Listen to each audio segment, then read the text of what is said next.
this woman I married, the love of my life, Catherine Ross, married Catherine Ross. Been going with Catherine since 1978. Sam Elliott said goodbye, not in a scene for a movie, not in front of an audience, but in a letter no one was meant to see. Now that it's out there, it hasn't simply stirred some emotions. It slapped a gut punch into people's hearts because it was sincere and filled with things fans never thought they would hear from the solid Hollywood actor. For a long time, he was the voice of the West, intense and unforgettable. But deeply buried behind all the cowboy acts was a pain he didn't show the world. So what did he write in that goodbye? And why are even his harshest fans calling it the worst goodbye they have ever read? Join us as we uncover another Hollywood story behind the headline. Nobody's even saying you can't carry a gun. All we're saying is you can't carry a gun in town. A goodbye letter. Sam Elliott's letter was not the typical empty-calorie letter that celebrities in Hollywood write. Instead, it was a raw, handwritten letter with the same understated gravity that makes Elliott's professional life stand out. In the letter, he reflected on his life and mentioned wanting to stay out of the spotlight, but obligations and money problems held him back. Now he can finally say goodbye. He did not mention his previous works or awards.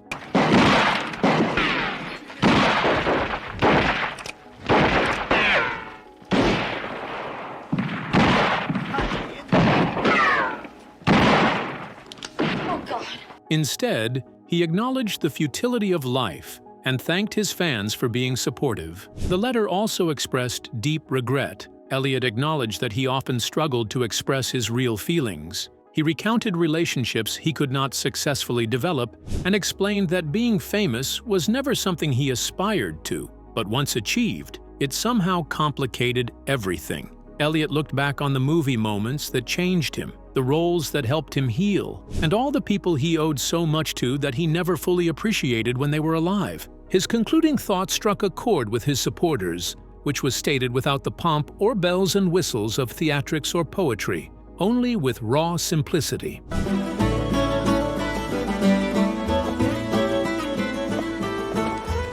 riding the grub line or looking for a job? If Elliott's performances ever made an audience member tear up and feel something, he reckoned that he had performed at least as artistically well as he could. This statement expressed Elliott's essence in one phrase, a clear understanding of living a significant life without boasting about it. That one quiet sentence captured more than just his legacy on screen. However, what shaped the man behind the voice, and how did his pain seep into the characters he played on screen that people admired? The cowboy's pain. Sam Elliott is known for his recognizable voice, mustache, and notable tattoo. He's been married to actress Catherine Ross since 1978 and is known by many as a Western actor. Despite his fame, he has an entire story that transcends being the embodiment of the character known by every fan. He has dealt with his internal challenges and struggles quietly without involving the public.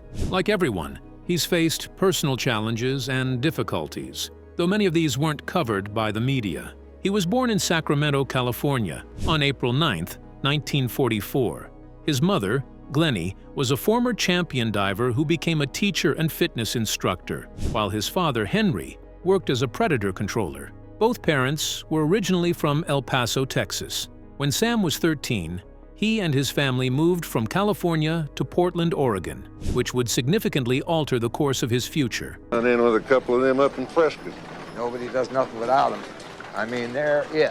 After graduating from high school in Portland in 1962, Sam Elliott attended the University of Oregon, but did not find a solid career path. He dabbled in English and psychology. Ultimately, he dropped out of the university and transferred to Clark College in Vancouver, Washington.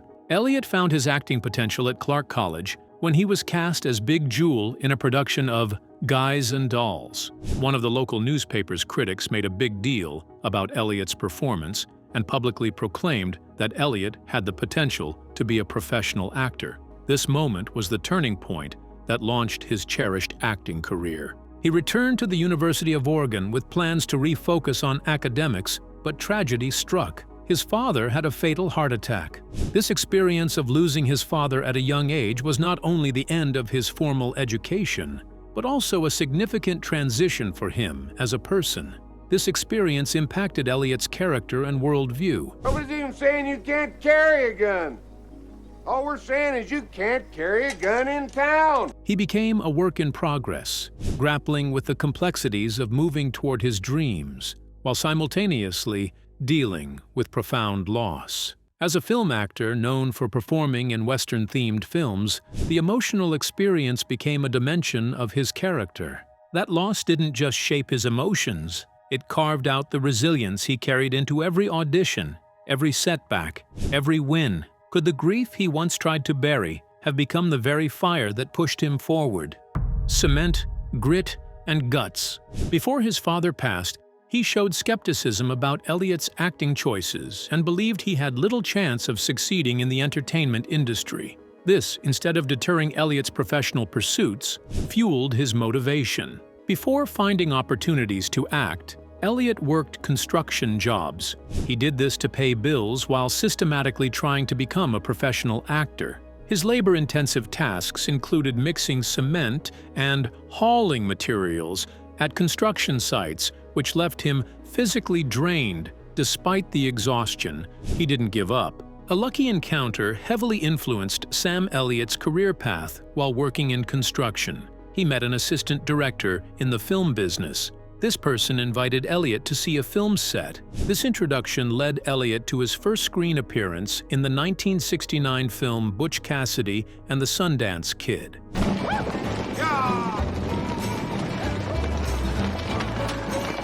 While his part was not substantial, he played a card player with only one line recorded off-screen. Elliott considered it a meaningful experience.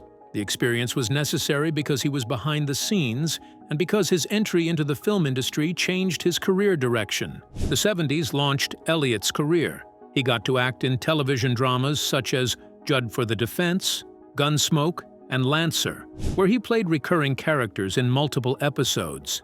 His career path led him to the well-known television series Mission Impossible, a show of national prominence that gave him exposure in the entertainment industry. In 1972, Elliott's typical cowboy persona made him a natural choice for the TV commercial for Falstaff Beer, a role that he was very comfortable playing. His unique voice, facial appearance, and calm demeanor created a new television persona. He experienced his first real professional opportunity in 1975, when he played Charles Wood in I Will Fight No More Forever. This role allowed him enough opportunity to portray emotion and determination beyond the simple stereotype.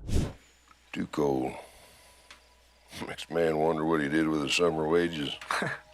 The following year, Elliott would find himself in the lead role of a motion picture titled Lifeguard, a dramatic tale of reevaluation. Of course, not all his movie endeavors panned out. In 1974, Elliott acted in a movie playing a motorcycle stuntman competing with a female. The movie did not make it onto the air. However, when Elliott finally saw it on television years later, he laughed at his performance. Sam Elliott didn't always have successful projects, but never avoided them. He accepted both the good and bad outcomes, always staying humble. Was it his way of admitting and learning from mistakes that made people trust him even before he was famous? Steady through the storm. Sam Elliott never pretended to be perfect. He's owned his missteps, laughed at the roles that didn't land, and kept moving forward.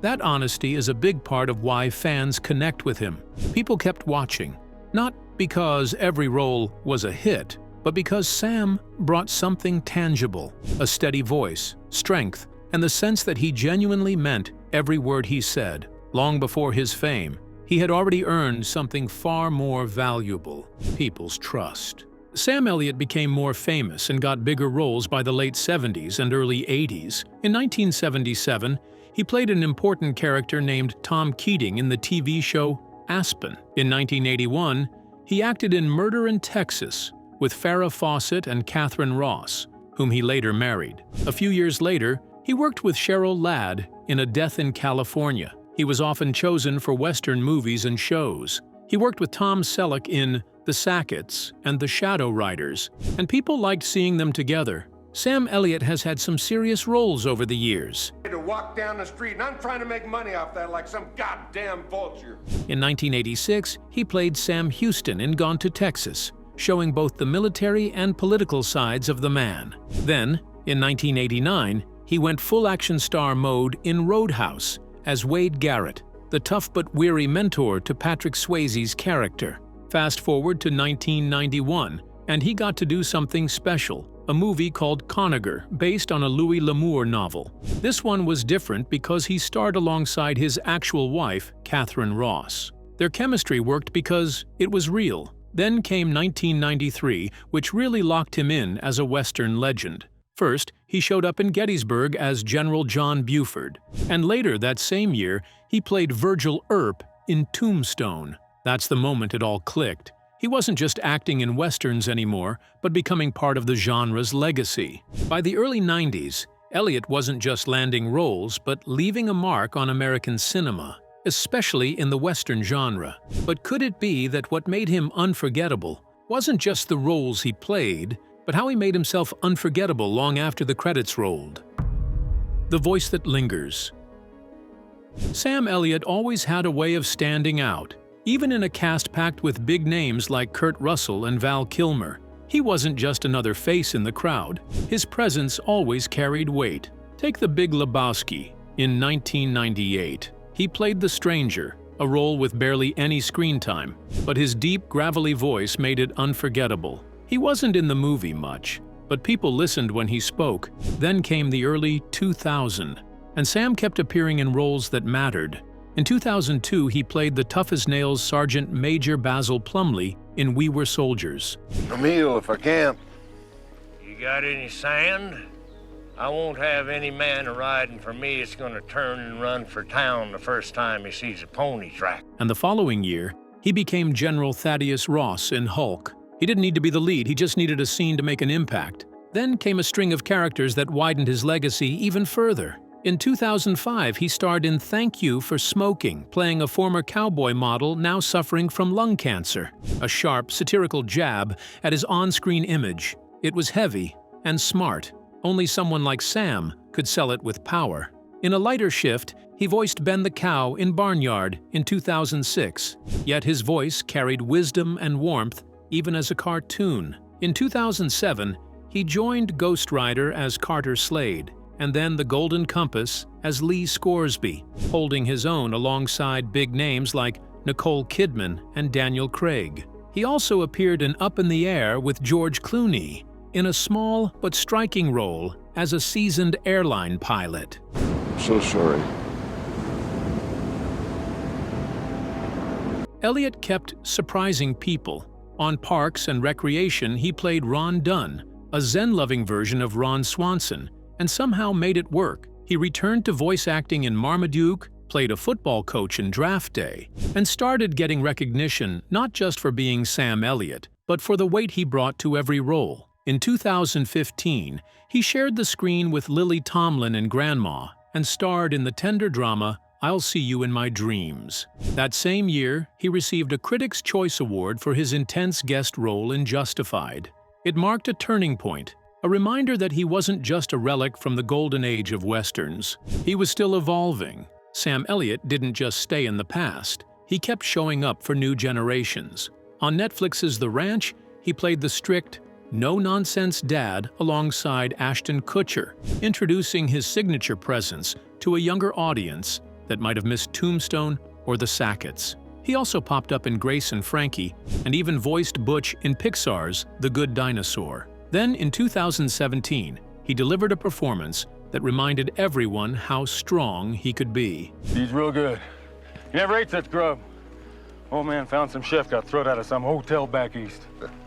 In The Hero, he played an aging actor dealing with legacy and mortality, a role that felt personal. Critics saw it as a defining moment in his career. That same year, he took on one of the most bizarre, yet compelling films, but Elliott's sincerity made it work. And then came A Star Is Born. Bobby Maine, the older brother with a rough past, gave one of his most powerful performances yet. He wasn't just a Western icon this time. He was Oscar-nominated. His role in A Star is Born wasn't just a late career triumph. It felt like a culmination of decades of power finally being seen. But after all the praise and long overdue recognition, what does it take for a man like Sam Elliott to stay grounded in a world built on noise and fame? No fame without fire. The recognition finally came. He won the National Board of Review Award and landed nominations for a Screen Actors Guild Award and, for the first time, an Oscar. When asked about it, Sam didn't sugarcoat his feelings. "I think the thing off the top of my head might be it's about effing time," he said. And honestly, fans agreed. After decades of delivering solid performances, he finally got the credit he deserved. But Sam wasn't done. In 2022, he starred in 1883, the prequel to Yellowstone, playing Shea Brennan, a hardened, grieving man guiding settlers through unforgiving land. Oh. Hey, I got the Ultimate Buster Keaton on Blu-ray. It was another layered performance that won him a Screen Actors Guild Award for Outstanding Actor in a miniseries. Even after 50 years in the game, Elliott proved he still had more to give. Yet behind all the steady stares and slow drawls, there were chapters of his life the public never saw. The kind of struggles that don't make it into movie trailers. In the 80s, long before Hollywood openly discussed it, Sam Elliott didn't hesitate to call out the casting couch culture. In an interview with the Dayton Daily News, he confirmed the rumors were real. He admitted that both men and women had tried to pressure him early in his career, but he always refused. Even when it cost him roles, he stuck to his principles. And long before the #MeToo movement took off, Sam clarified where he stood. Later, he called the movement the best thing that's happened to Hollywood in a long time. Not because it was trendy, but because he understood what staying silent meant. The old man hire you? Hell, somebody's got to do the work. Sam Elliott has always stayed humble. He does this partly by avoiding the constant buzz of social media. While many famous people use social media a lot, Sam chose a quieter way. He doesn't post selfies or confusing messages or try to go viral online. He's not on Twitter and doesn't share behind-the-scenes videos or promotional photos. Surprisingly, choosing to stay private has only made people respect him more. In a world that loves attention, Elliott has focused on what truly matters: honesty, doing his work, and building a lasting reputation. By stepping back from the spotlight off-screen, Sam gave more weight to the life he was building behind it. Could that choice be why his love story and legacy remain strong today? Always the real deal. Sam Elliott has been open about the key to his long-lasting marriage, saying, "It's not about luck, but effort." He has emphasized that relationships require commitment, and walking away is not the answer. Working through challenges is. That mindset reflects how he approaches life in general. Over the years, he and Catherine Ross have remained by each other's side, facing good and challenging times together. Their relationship proves that lasting love is not about Hollywood fame or headlines, but about persistence and showing up daily, especially when things get difficult. Sam Elliott has worked hard for over 50 years to become the respected man he is today. He has made an estimated $20 million and has never chased money desperately in his life. In an interview, he stated that he never took a job just to receive a paycheck. Elliott believes there is more to life than money. He mentioned that it has always been about story, the writing, and how that relates to the role. This is why some of his best performances are not in big-budget blockbusters. Feed that Mustang Grand, he figured he was trying to poison him. Thank you, son. That horse has come a far piece. But those that seem real. Sam Elliott's voice has been everywhere, from commercials to animated characters to political ads.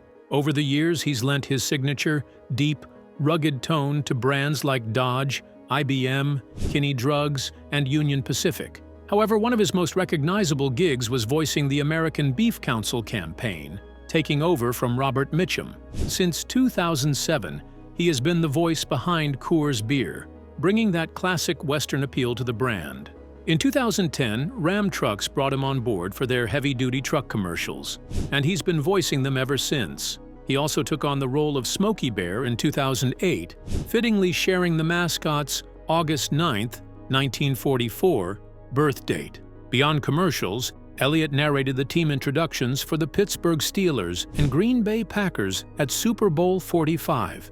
Then, in 2020, Family Guy announced he'd be joining the show as the new mayor of Quahog, stepping in as the late Adam West's cousin, Wild Wild West. That same year, he voiced Joe Biden's Go From There campaign ad and later supported Kamala Harris's 2024 presidential run with an ad urging voters to back a woman candidate. What are your thoughts on Sam Elliott's heartfelt farewell letter? Do you admire how he's handled fame, quietly, intentionally, and always with heart? And in a world driven by noise and spotlight, should more Hollywood stars take a page from his book and choose purpose over popularity? Share your thoughts with us in the comments section. Remember to like, share, and subscribe for more. Also, click the next video showing on your screen. You will enjoy it. It's safe to say that Bradley asked everybody on all sides of the camera to trust him.